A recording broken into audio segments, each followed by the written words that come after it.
ಸ್ನೇಹಿತರೆ, ವಿಭಾ world YouTube ಚಾನಲ್ಗೆ ಸ್ವಾಗತ. ಯಾರೆಲ್ಲ ನಮ್ಮ ಚಾನಲನ್ನು ಸಬ್ಸ್ಕ್ರೈಬ್ ಮಾಡದೆ ನೋಡ್ತಾ ಇದ್ದೀರಾ, ಪ್ಲೀಸ್ ಸಬ್ಸ್ಕ್ರೈಬ್ ಮಾಡಿ ನೋಡಿ ಫ್ರೆಂಡ್ಸ್. ಆಸೆ ಧಾರಾವಾಹಿಯ ನಾಳಿನ ಸಂಚಿಕೆಯಲ್ಲಿ ಏನಾಗುತ್ತೆ ನೋಡೋಣ ಬನ್ನಿ. ಸಂಚಿಕೆಯ ಶುರುವಿನಲ್ಲಿ ಮೀನಾ ಮೇಕೆ ಮಂಜಣ್ಣನ ನೋಡಿ ರೋಹಿಣಿ ಬಗ್ಗೆ ಸಂದೇಹ ಪಟ್ಕೊಂಡು ಯೋಚನೆ ಮಾಡ್ತಾ ಕೂತಿರ್ತಾಳೆ ಮೀನಾ. ಆಗ ಅಲ್ಲಿಗೆ ಸೂರ್ಯ ಬರ್ತಾನೆ.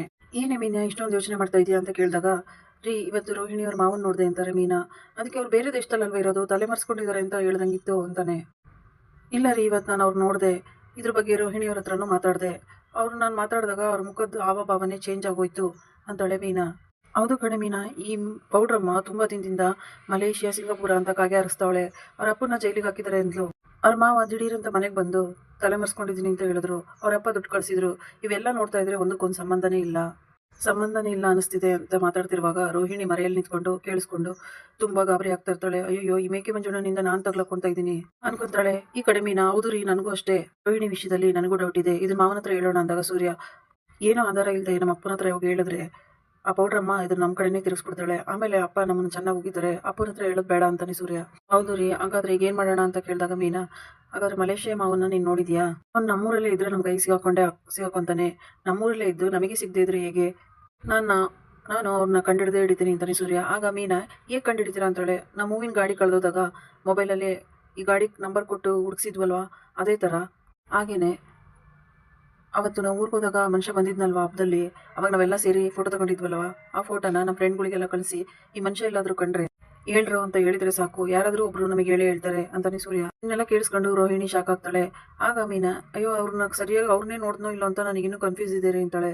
ಡೌಟ್ ಅಂತ ಬಂದ್ಮೇಲೆ ನಾನು ಹುಡುಕ್ತೀನಿ, ಸಿಗ್ತಾರೆ, ನೀನು ಅದ್ರ ಬಗ್ಗೆ ತಲೆ ಕೆಡಿಸ್ಕೋಬೇಡ ಅಂತಾನೆ ಸೂರ್ಯ. ಆಗ ರೋಹಿಣಿ, ಅಯ್ಯೋ, ಇವನು ಬೇರೆ ಪೊಲೀಸ್ CID ಕೆಲಸ ಮಾಡ್ತಾ ಇದ್ದಾನೆ, ಏನಪ್ಪ ಮಾಡೋದು, ಹೆಂಗಾದ್ರೂ ಮಾಡಿ ಇವನಿಂದ ತಪ್ಪಿಸ್ಕೋಬೇಕು ಅಂತ ಯೋಚನೆ ಮಾಡ್ತಿರ್ತಾಳೆ. ಮಾರನೇ ದಿನ ಬೆಳಗ್ಗೆ ರೋಹಿಣಿ ಫೋನ್ನಲ್ಲಿ ಮಾವ ಚೆನ್ನಾಗಿದ್ದೀರಾ ಅಂತ ಮಾತಾಡ್ಕೊಂಡು ಬರ್ತಾ ಇರ್ತಾಳೆ. ಇದನ್ನ ನೋಡಿ ರಂಗನಾಥ್, ಏನಮ್ಮ ಈಗಿನೂ ನೋಡ್ಕೊಂಡು ಹೋದ್ರೆ ಚೆನ್ನಾಗಿದ್ದೀರಾ ಅಂತ ಕೇಳ್ತಾ ಇದೀಯ ಅಂದಾಗ, ಅಯ್ಯೋ ಮಾವ, ನಿಮ್ಮ ಹತ್ರ ಅಲ್ಲ, ನಮ್ಮ ಮಾವನ ಹತ್ರ ಮಾತಾಡ್ತಾ ಇದ್ದೀನಿ, ಮಲೇಷಿಯಾದಿಂದ ಮಾಡಿದ್ದಾರೆ ಫೋನು, ವಿಡಿಯೋ ಕಾಲು ಅಂತಾಳೆ. ಅಷ್ಟೊತ್ತಿಗೆ ಶಾಂತಿ ಬಂದು, ಮಲೇಷಿಯಾದಿಂದ ಮಾಡಿದಾರಾ ನಿಮ್ಮ ಮಾವ ಅಂದಾಗ ಮೀನಾ ಇದನ್ನ ಕೇಳಿಸ್ಕೊಂಡು ಶಾಕ್ ಆಗ್ತಾಳೆ. ಆಗ ರೋಹಿಣಿ ಅವ್ರ ಮಾವನ ಜೊತೆ ಮಾತಾಡ್ತಿರ್ತಾಳೆ.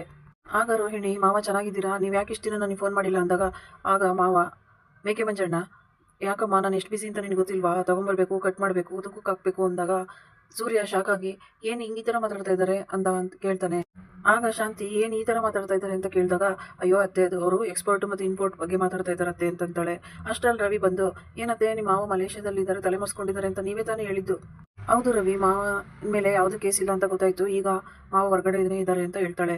ಆಗ ಮಾವ ನೀವು ಎಲ್ಲಿದ್ದೀರಾ ಅಂತ ಕೇಳಿದಾಗ, ನಾನು ದುಬೈಯಲ್ಲಿ ಇದ್ದೀನಮ್ಮ ಅಂತ ಹೇಳ್ತಾನೆ ಮೇಕೆ ಮಂಜಣ್ಣ. ಅಷ್ಟರಲ್ಲಿ ಶಾಂತಿ ಕೊಡಿಲಿ ಫೋನು ಅಂತ ತಗೊಂಡು, ಬೀಗ್ರೆ ಹೇಗಿದ್ದೀರಾ, ಚೆನ್ನಾಗಿದ್ದೀರಾ ಅಂತ ಕೇಳ್ತಾಳೆ. ಯಾವ ತೊಂದರೆನೂ ಇಲ್ವಾ, ಈಗ ಚೆನ್ನಾಗಿದ್ದೀರಾ ಅಂತ ಶಾಂತಿ ಕೇಳಿದಾಗ, ಇಲ್ಲಮ್ಮ, ಎಲ್ಲ ತೊಂದರೆನೂ ಬಗೆಹರಿತು, ಇವಾಗ ನಾವು ಚೆನ್ನಾಗಿದ್ದೀವಿ ಅಂತ ಹೇಳ್ತಾನೆ ಮೇಕೆ ಮಂಜಣ್ಣ. ಶಾಂತಿ ಹತ್ರ ರಂಗನಾಥ್ ಫೋನ್ ಇಸ್ಕೊಂಡು, ನಮಸ್ಕಾರ ಬೀಗ್ರೆ, ಹೇಗಿದ್ದೀರಾ, ಚೆನ್ನಾಗಿದ್ದೀರಾ, ನೀವು ಸ್ವಲ್ಪ ದಿನ ನೀವು ಎಲ್ಲಿದ್ದೀರಾ ಅಂತಾನೆ ಗೊತ್ತಿಲ್ಲ ಅಂತ ಹೇಳಿ ರೋಹಿಣಿ ಹೇಳ್ತಾ ಇದ್ಲು. ಈಗ ಹೇಗಿದ್ದೀರಾ ಬೀಗ್ರೆ, ತುಂಬಾ ಊರು ಸುತ್ತಾಡ್ತಾ ಇದ್ದೆ, ಈಗ ದುಬೈಲಿದ್ದೀನಿ ಅಂತ ಹೇಳ್ತಾ ಇರ್ಬೇಕಾದ್ರೆ ಹಾಗೆ ಸೂರ್ಯ ಯೋಚನೆ ಮಾಡ್ಕೊಂತ ನಿಂತಿರ್ತಾನೆ. ಅಲ್ಲಿಗೆ ಮೀನಾ ಬಂದಾಗ, ಅಪ್ಪ ಯಾರ ಹತ್ರ ಮಾತಾಡ್ತಾ ಇದ್ದಾರೆ ಅಂತ ಕೇಳ್ತಾನೆ. ಆಗ ಮೀನಾ, ರೋಹಿಣಿ ಅವ್ರ ಮಾವನ ಜೊತೆ ಮಾತಾಡ್ತಿದ್ದಾರೆ ಅಂತಾಳೆ. ಸೂರ್ಯ ಅವ್ರ ಅಪ್ಪನ ಹತ್ರ ಬಂದು, ಓ ಮೇಕೆ ಮಂಜಣ್ಣ ದುಬೈಯಿಂದ ಅವ್ರ ಮಲೇಷಿಯಾ ಮಾವನ ಅಂತೇಳಿ ಫೋನ್ನ ಬಗ್ಗೆ ನೋಡ್ತಾ ಇರ್ತಾನೆ. ಆಗ ರಂಗನಾಥ್, ಹೇಗಿದ್ದೀರಾ ರೋಹಿಣಿ, ಅವ್ರ ಅಪ್ಪ ಹೇಗಿದ್ದಾರೆ, ಅವ್ರದ್ದೆಲ್ಲ ಕೇಸ್ ಏನಾಯಿತು ಅಂತ ಕೇಳ್ತಾ ಇರ್ತಾನೆ. ಅದೆಲ್ಲ ತುಂಬ ದಿನದಿಂದನೇ ಎಲ್ಲ ಕ್ಲಿಯರ್ ಆಯಿತು ಅಂತ ಹೇಳ್ತಾನೆ ಮೇಕೆ ಮಂಜಣ್ಣ. ಸರಿ ಹೋಯ್ತಾ ಅಂತೇಳಿ ರೋಹಿಣಿ ಫೋನಿಗೆ ಕಿತ್ಕೊಂಡು, ಓ ಬೀಗ್ರಾಗ್ಲಿ ಆಚೆ ಬಂದ್ಬಿಟ್ರಾ ಅಂತ ಕೇಳ್ತಾಳೆ. ಸೂರ್ಯ ಶಾಂತಿ ಪಕ್ಕ ಬಂದು ನಿಲ್ತಾ ಇರ್ತಾನೆ. ಅದಕ್ಕೆ ರೋಹಿಣಿ ನೋಡ್ಬಿಟ್ಟು ಅವಳು ಅಡ್ಡ ಬಂದು ನಿಂತ್ಕೊಂಡು, ಮಾವ ಇನ್ನೂ ಆ ಕೇಸ್ ನಡೀತಾ ಇದೆ ಅಲ್ವಾ ಮಾವ ಅಂತಾಳೆ. ಆಗ ಮೇಕೆ ಮಂಜಣ್ಣ, ಅಯ್ಯೋ ಕೇಸ್ ಇನ್ನೂ ನಡೀತಾ ಇದೆ, ನಾನು ಬೇಗ ಬಂದ್ಬಿಡ್ತಾರೆ ಅಂತ ಹೇಳ್ದೆ ಅಂತಾನೆ. ಆಗ ಶಾಂತಿ, ಎಷ್ಟು ದಿನ ಆಗ್ಬೋದು ಹಂಗಾದ್ರೆ ಬೀಗ್ರು ಹೊರ ಬರೋದಕ್ಕೆ ಅಂತ ಕೇಳ್ತಾಳೆ. ಇನ್ನೇನು ಒಂದು ತಿಂಗಳಾಗ್ಬೋದು, ಅಷ್ಟರಲ್ಲಿ ಬರ್ತಾರೆ ಬೀಗ್ರೆ ಅಂತಾನೆ ಮೇಕೆ ಮಂಜಣ್ಣ. ಇದನ್ನ ಕೇಳಿ ರೋಹಿಣಿಗೆ ಶಾಕ್ ಆಗುತ್ತೆ. ಬೇಗ ಬಂದ್ಬಿಡ್ತಾರಾ, ನಾವು ಇದನ್ನ ಕೇಳಿ ತುಂಬಾ ಖುಷಿ ಆಯ್ತು, ಇದಕ್ಕೋಸ್ಕರನೇ ರೋಹಿಣಿ ಕೈಯಲ್ಲಿ ರಥ ಎಲ್ಲ ಮಾಡಿಸ್ತೆ ನಾನು ಅಂತಾಳೆ ಶಾಂತಿ. ರೋಹಿಣಿ ಮಾಡಿದ್ದು ವ್ರತಕ್ಕೆ ಫಲ ಸಿಗುತ್ತೆ ಅಂತ ಹೇಳಿ ಶಾಂತಿ ಹೇಳ್ತಾಳೆ. ಈ ಕಡೆ ಸೂರ್ಯ ಮೀನಾ ಹತ್ರ ಬಂದು, ಇವ್ರು ನೀನ್ ನೋಡ್ದೆ ಅಂತ ಹೇಳ್ದೆ ತಾನೆ ಅಂತ ಕೇಳ್ತಾನೆ. ಹೌದು ರೀ, ನಾನು ಇವ್ರು ನೋಡ್ದೆ, ಆದ್ರೆ ಇವರು ದುಬೈಯಿಂದ ಮಾತಾಡ್ತಾ ಇದ್ದಾರೆ, ಅರ್ಥ ಆಗ್ತಾ ಇಲ್ಲ ರೀ ಅಂತಾಳೆ. ಈ ಕಡೆ ಶಾಂತಿ, ಬೀಗ್ರೆ ನೀವು ಯಾವಾಗ ಇಲ್ಲಿಗೆ ಬರ್ತೀರಾ? ಬರ್ತೀನಿ ಬೀಗ್ರೆ, ಬೇಗ ಬಂದ್ಬಿಡ್ತೀನಿ ಅಂತ ಮೇಕೆ ಮಂಜಣ್ಣ ಹೇಳ್ತಾನೆ. ಕೊಡಮ್ಮ ಇಲ್ಲಿ ಅಂತ ಹೇಳಿ ಮನೋಜ್ ಫೋನ್ ಕಿತ್ಕೊಂಡು, ಅಂಕಲ್ ಹೇಗಿದ್ದೀರಾ ಅಂಕಲ್?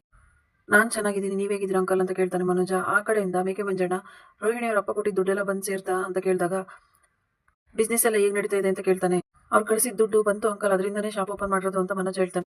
ರೋಹಿಣಿ ಅಪ್ಪಂದು ಅಕೌಂಟ್ ಕ್ಲಿಯರ್ ಆಯ್ತು, ಈಗಷ್ಟೇ 5 ಲಕ್ಷ ಕಳಿಸಿದ್ದೀನಿ ಬಂತ ನೋಡಿ ಮಾಡಿ ಅಂದ್ರೆ ನಿಮ್ಮ ಹೇಳಿ ಅಂತ ಮೇಕೆ ಮಂಜಣ್ಣ ಹೇಳಿದಾಗ ಇದನ್ನ ಕೇಳಿಸ್ಕೊಂಡು ಶಾಂತಿ ಖುಷಿ ಪಡ್ತಾಳೆ. ರೀ ನೋಡಿದ್ರೇನ್ರಿ ಬೀಗ್ರು ಇನ್ನೂ ದುಡ್ಡು ಕಳಿಸಿದಾರಂತೆ.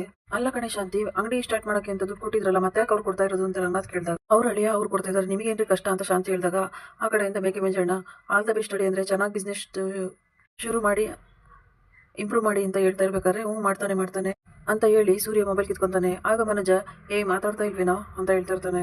ಇರೋ ಮನೋಜ, ನಾನು ಮಲೇಷಿಯಾ ಮಾವನ ಹತ್ರ ಮಾತಾಡ್ಬೇಕು ಅಂತ ಸೂರ್ಯ ಹೇಳಿ, ನಮಸ್ಕಾರ ಮಾವ, ಎಲ್ಲಿದ್ದೀರಾ? ಓ ಸೂರ್ಯಪ್ಪ, ಹೇಗಿದ್ದೀರಾ, ಚೆನ್ನಾಗಿದ್ದೀರಾ ಅಂತ ಕೇಳಿದಾಗ ನಾನು ಚೆನ್ನಾಗಿದ್ದೀನಿ ಮಾವ, ನೀವು ಎಲ್ಲಿಂದ ಮಾತಾಡ್ತಿದ್ದೀರಾ ಅಂದಾಗ ನಾನು ದುಬೈಯಿಂದ ಮಾತಾಡ್ತಾ ಇದ್ದೀನಿ.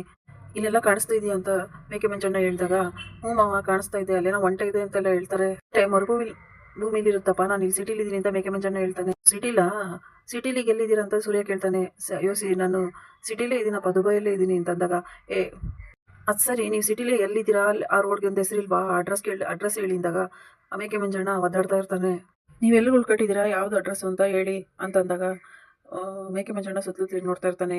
ಆಗ ಸೂರ್ಯ ಏನು ಕಲಸಿಪಳ್ಳೆನ ಅಂದಾಗ, ಅಯ್ಯೋ ಏನು ಸೂರ್ಯಪ್ಪ ನೀನು ಸಾಧುಕೋಕಿಲ್ಲ ಥರ ಕಾಮಿಡಿ ಮಾಡ್ತೀಯಲ್ಲ, ಅದೇನು ಹೆಸರು ಅಂತ ನನಗೆ ಗೊತ್ತಿಲ್ಲಪ್ಪ, ಅದೇನೋ ಅರಬ್ ಭಾಷೆಯಲ್ಲಿದೆ, ಪರಿಚಯದವರೊಬ್ರು ಮನೇಲಿ ನಾನು ಉಳ್ಕೊಂಡಿದ್ದೀನಿ ಅಂತಾನೆ ಮೇಕೆ ಮಂಜಣ್ಣ. ಜೊತೆಗೆ ಅಲ್ಲಿಗೆ ರೋಹಿಣಿ ಬಂದು, ಮಾವ ತುಂಬಾ ಬ್ಯುಸಿ ಆಗಿರ್ತಾರೆ, ಅವ್ರು ಇಷ್ಟೊತ್ತು ಮಾತಾಡೋಕೆ ಟೈಮ್ ಇರಲ್ಲ ಅಂತ ಹೇಳಿ ಫೋನ್ ಕಿತ್ಕೊಂಡು, ಸರಿ ಮಾವ ನಾನು ಫೋನ್ ಇಡ್ತೀನಿ ಆಮೇಲೆ ಮಾಡ್ತೀನಿ ಅಂತ ರೋಹಿಣಿ ಮೊಬೈಲ್ನ ಕಟ್ ಮಾಡ್ತಾಳೆ. ಈ ಕಡೆ ಮೀನಂಗೆ ಸೂರ್ಯನ್ಗೆ ಬಂದಿರೋ ಅನುಮಾನ ಗಟ್ಟಿ ಆಗ್ತಾ ಹೋಗುತ್ತೆ. ನಾವು ಅವ್ರನ್ನೇ ನೋಡಿರೋದು, ಇದರಲ್ಲಿ ಏನೋ ನಡೀತಾ ಇದೆ ಅನ್ಸುತ್ತೆ. ದಿಢೀರ್ ಅಂತ ವ್ಯಕ್ತಿ ಇಲ್ಲಿಗೆ ಬಂದಿದ್ದ, ಇಲ್ಲಿ ನಿನ್ನೆ ಇಲ್ಲಿದ್ದ, ಇವತ್ತು ಫೋನ್ ಮಾಡಿದ್ದಾನೆ ಅಂದ್ರೆ ಇಲ್ಲೇನೋ ನಡೀತಾ ಇದೆ ಅಂತಾನೆ ಅರ್ಥ. ಈ ಪೌಡ್ರಮ್ಮ ಏನೋ ಮಸ್ಲತ್ ಮಾಡ್ತಾ ಇದ್ದಾಳೆ, ನಮ್ಮೆಲ್ಲರಿಗೂ ಮಣ್ಣೇರಿಸ್ತಾವಳೆ ಅಂತ ಸೂರ್ಯ ಹೇಳ್ತಾನೆ. ಈ ಕಡೆ ಪೂಜಾ ರೋಹಿಣಿ ಇಬ್ರು ಮಾತಾಡ್ತಾ ಇರ್ತಾರೆ. ಪ್ರಾಬ್ಲಮ್ ಎಲ್ಲ ಸಾಲ್ವ್ ಆಯ್ತಾ ಅಂತ ಪೂಜಾ ಕೇಳ್ತಾ ಇರ್ತಾನೆ. ಈ ಮೇಕೆ ಮಂಜಣ್ಣ ಫೋನ್ ಮಾಡಿರೋದ್ರಿಂದ ಎಲ್ಲರೂ ನಂಬಿಟ್ರು ಕಡೆ ಅಂತ ರೋಹಿಣಿ ಹೇಳ್ತಾ ಇರ್ತಾಳೆ. ಅಷ್ಟರಲ್ಲಿ ಅಲ್ಲಿಗೆ ಮೇಕೆ ಮಂಜಣ್ಣ ಬರ್ತಾನೆ. ನೀವು ಹೇಳ್ಕೊಟ್ಟಂಗೆ ಎಲ್ಲ ಹೇಳ್ದೆ ತಾನೆ, ಮಾತಾಡ್ದೆ ತಾನೆ ಫೋನಲ್ಲಿ ಅಂತ ಹೇಳ್ತಾ ಇರ್ತಾನೆ. ಯಾವತ್ತೊಂದಿನಾದ್ರೂ ನಾವೆಲ್ಲ ಸಿಕ್ಬೀಳ್ತೀವಿ ಅಂತ ಮೇಕೆ ಮಂಜಣ್ಣ ಹೇಳ್ತಾನೆ. ಕುರಿ ಮೇಯಿಸಿದಷ್ಟು ಬಿರಿಯಾನಿ ಹೇಗೆ ಚೆನ್ನಾಗಾಗುತ್ತೋ ಈ ಸುಳ್ಳು ಒಂದಿನ ಅದೇ ಥರ ಬಿರಿಯಾನಿ ಆಗುತ್ತೆ ಅಂತ ಹೇಳ್ತಾನೆ. ಆಗ ರೋಹಿಣಿಗೆ ಭಯ ಆಗಿ, ಏನೇ ಇವನು ಈ ಥರ ಹೇಳ್ಬಿಟ್ಟು ಹೋಗ್ತಾ ಇದ್ದಾನೆ ಅಂತಾಳೆ. ಅಷ್ಟು ಪೂಜಾ ಮನೆಗೆ ಎಲ್ಲ ಇರೋ ಸತ್ಯ ಎಲ್ಲ ಹೇಳ್ಬಿಡ್ತೀನಿ ಅಂತ ಹೇಳ್ತಾಳೆ. ಆವಾಗ ರೋಹಿಣಿ, ಇರೋ ಸತ್ಯ ಹೇಳ್ಬಿಟ್ರೆ ನಾನು ನಿಜವಾಗ್ಲೂ ಇವಾಗ ಬಿರಿಯಾನಿ ಆಗೋಗ್ಬಿಡ್ತೀನಿ ಅಂತಾಳೆ.